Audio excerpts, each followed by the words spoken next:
Sir, is that a museum piece? The question, full of young confidence, cut through the quiet of the firing line. Corporal Blake, barely 20, with a modern rifle that looked like it was designed for a science fiction movie, nodded toward the old man's weapon. Mr. Frank Jackson, 84 years old, didn't turn. His hands, weathered and marked with lines from a long life, remained steady on the worn wooden stock of his rifle. He lay in the shooting position on his mat, his body still, his breathing measured.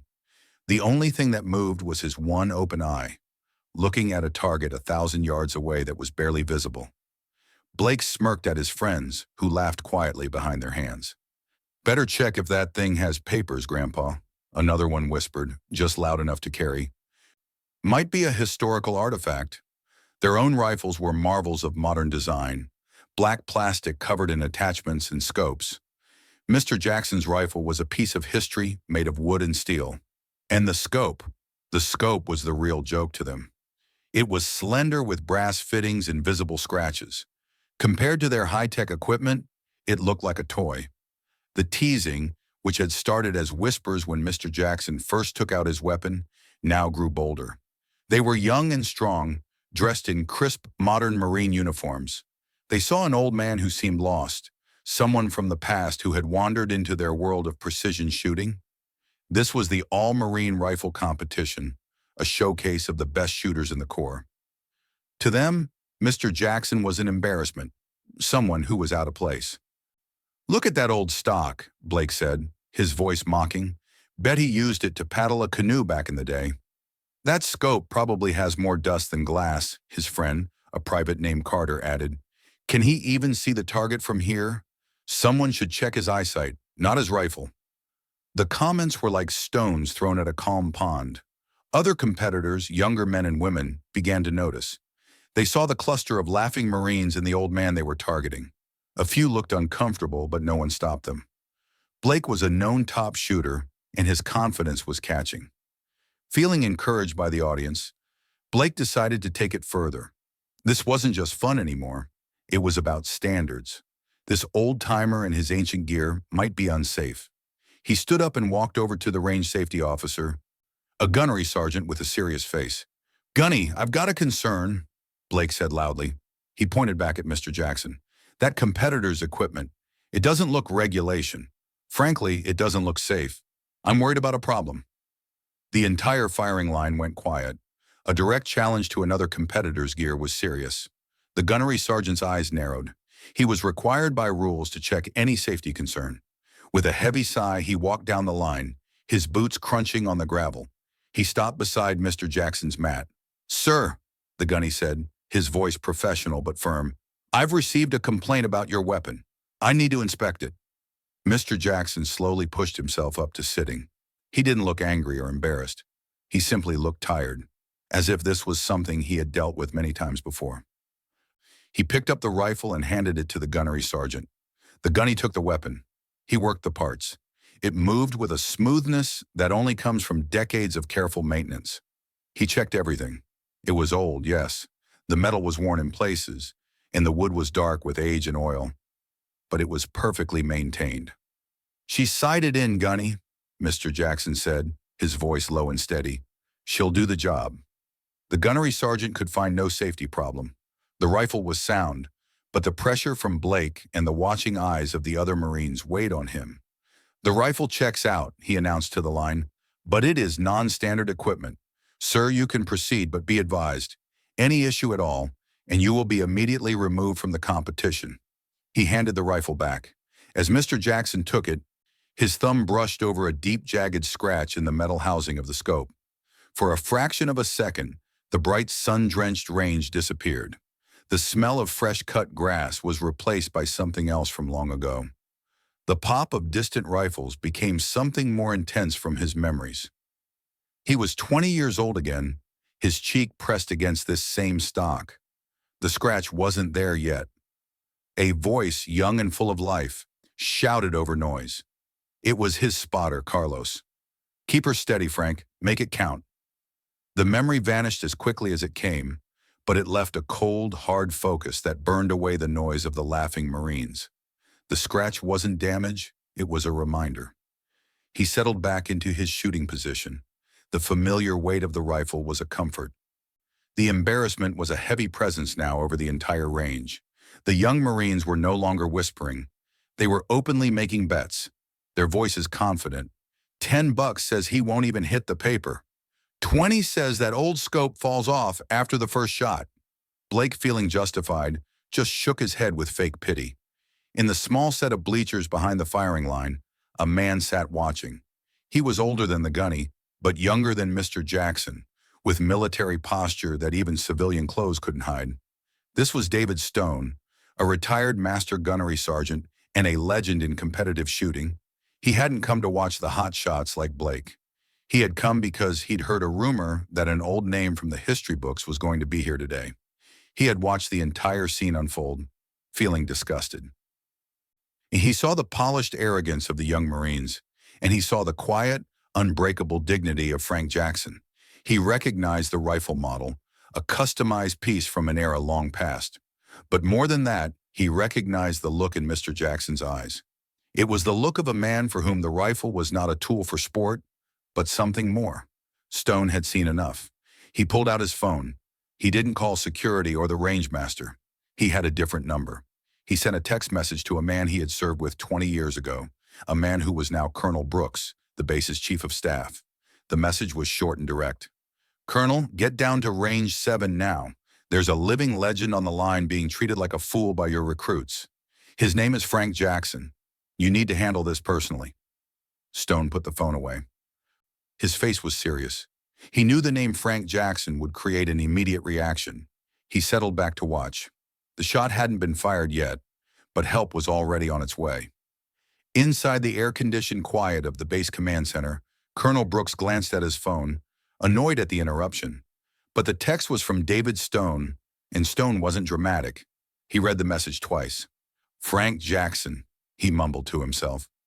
The name was familiar, a whisper from the deep history of the Corps, but he couldn't place it. He turned to his aide, a sharp captain standing nearby. "Captain, run the name Frank Jackson through the service records database. Cross-reference with today's competitor roster for the rifle competition." "Yes, sir," the captain said, turning to his computer. He typed in the name. For a moment, he stared at the screen, his fingers frozen. Then his eyes widened. He jumped to his feet so fast his chair nearly tipped over. "Sir," he said, his voice urgent, "you need to see this." Colonel Brooks walked over. He looked at the screen and his face went pale. It wasn't a standard service record. It was a heavily restricted document with more blacked-out sections than visible text. There was a single old photo from the 1960s showing a young man with serious eyes and a hard face. The file listed awards that were legendary, a Navy Cross, then another, and then at the top, a citation for the Medal of Honor, the details of which were classified. Beneath it, a single entry. Project Hawkeye, lead marksman. Success rating 100%. Brooks felt a chill. Project Hawkeye was a secretive program from Vietnam, a sniper initiative so classified it was officially never acknowledged, and this man was its lead operator. "Get the base commander on the line," Brooks snapped. "Tell him it's urgent. Then get me a car and security. We are going to range 7 and we are going fast." Back on the sun-baked firing line, the command was given. "Shooters, you may commence firing when ready." Sharp cracks echoed down the line as the other Marines began their shots. Corporal Blake, eager to show off, sent 5 rounds downrange quickly. The electronic monitor above his lane showed a tight, respectable grouping in the center. He looked over at Mr. Jackson's lane with a smug grin. The old man hadn't even fired yet. He was still lying there perfectly still. "Hey, Grandpa, you going to shoot that thing or just take a nap?" Blake called out loudly. "Better hurry before the wind changes." It was a stunning breach of etiquette, a direct and insulting comment during shooting. The gunnery sergeant spun around, his face turning red. "Blake, mind your lane. That's your final warning." But Mr. Jackson didn't seem to hear them. The world had shrunk to the small circle of light at the end of his vintage scope. The glass was old, but it was pristine, clearer and brighter than the mass-produced lenses in modern scopes. He felt the subtle shift of the wind against his cheek, calculated the distance, and let his breathing slow. His finger rested on the trigger. It was then that a new sound began, A low rumble that grew steadily louder. It wasn't thunder. It was the sound of powerful engines moving fast. Heads began to turn. Down the long gravel road, a procession of black command vehicles and military police cars was approaching, kicking up dust. They didn't slow for the parking area. They drove right onto the grass behind the firing line, coming to a halt in a perfectly spaced line. Their lights flashed in the bright sun. Doors opened in perfect unison. Out stepped the base commander himself, a two-star general, his uniform perfect, his face serious. He was followed by Colonel Brooks and several sergeants major, the highest-ranking enlisted men on the base. The effect was instant. The shooting stopped. The chatter died. The entire range fell into stunned silence. A general didn't just drop by a firing range. An arrival like this meant something major. The gunnery sergeant fumbled for his whistle and blew a sharp blast. "Cease fire! Cease fire! Unload and show clear!" he bellowed, his voice cracking with nervousness. The general ignored everyone. He walked past the shocked Corporal Blake as if he weren't there. He walked past the gunnery sergeant. His eyes were locked on one person, the old man in the faded shooting jacket, who was now slowly pushing himself up from the ground. The general stopped 3 feet in front of Frank Jackson. He stood for a moment, taking in the old man and the ancient rifle he held. Then, in a movement so sharp it seemed to cut the air, he snapped the most perfect salute of his career. His hand didn't waver. "Mr. Jackson," the general's voice boomed, carrying across the silent range. "It is an honor to have you on our range, sir." Mr. Jackson looked at the general, a flicker of surprise in his eyes, and gave a slow, simple nod. Colonel Brooks stepped forward, holding a tablet. "Corporal Blake," he barked. Blake, who looked like he might faint, stood at attention. "You and your team will stand at attention until I tell you otherwise." They scrambled to comply, their faces showing terror and confusion. The colonel looked down at his tablet, then back at the assembled Marines. "For the education of those who have forgotten the meaning of respect," he began, his voice cold and clear, "let me tell you who you are standing in the presence of. Frank Jackson, enlisted in the United States Marine Corps, 1965, Service Republic of Vietnam, 1st Marine Division, 3rd Battalion, 5th Marines." He paused, letting the unit name hang in the air. "He fought at Khe Sanh, at Hu City, at places whose names are now part of our history. He was awarded the Navy Cross for bravery, and then he was awarded a second Navy Cross." The colonel took a breath. "And for his actions on Hill 8081, where he held off an enemy battalion for 36 hours, armed with little more than the rifle he holds today, he was awarded the Medal of Honor." A collective gasp went through the crowd. The smirks and whispers were gone, replaced by shock and awe. The young Marines looked at Mr. Jackson, not as an old man, but as a titan from their history books come to life. "And one more thing," Colonel Brooks added, his eyes finding Blake's. "In 1988, at this very range, then Gunnery Sergeant Jackson used that same rifle and that same scope to set the 1,000-yard single-shot course record. A record which for 35 years every Marine on this base, including you, Corporal, has tried and failed to break." The general finally lowered his salute and turned his gaze upon Blake. His voice was not loud, but it was heavy. "Corporal, this Corps is built on the sacrifice of men like him. You are privileged to be part of it. You do not mock the builders. You mocked his rifle. That rifle has seen more action than your entire company combined. You mocked his age. That age was earned in places you can't imagine." He stepped closer. "You are relieved of your duties. You will report to the base sergeant major. Your new duty station is the base museum. You will spend every day for the next month learning the story behind every weapon, every uniform, and every hero in that building. Is that understood?" "Yes, General," Blake choked out, his face white. Frank Jackson finally spoke. He stepped forward and placed a gentle hand on the general's sleeve. "General," he said, his voice calm, "the boy is young. We were all young once, eager to prove ourselves." He turned his gaze to Blake, and there was no anger in it, only wisdom. "Son," he said, "this rifle, this scope, they aren't about the technology. It's about respect. Respect for your equipment, respect for your brothers and sisters in arms, and most of all, respect for yourself. A steady hand and a clear eye don't come from a factory. "They come from here," he said, tapping his chest. "And from here," he tapped his temple. "It's the marksman, not the rifle." As his hand rested on the scope, another memory surfaced. A foxhole. The air thick with humidity and fear. His spotter, Carlos, a kid from Texas who always had a smile ready. An enemy sniper had them pinned. Carlos used a helmet on a stick as bait. A shot rang out. The helmet flew. Carlos grinned. "Got him," he whispered. A split second later, another shot. A ricochet struck the scope of his rifle with a violent crack.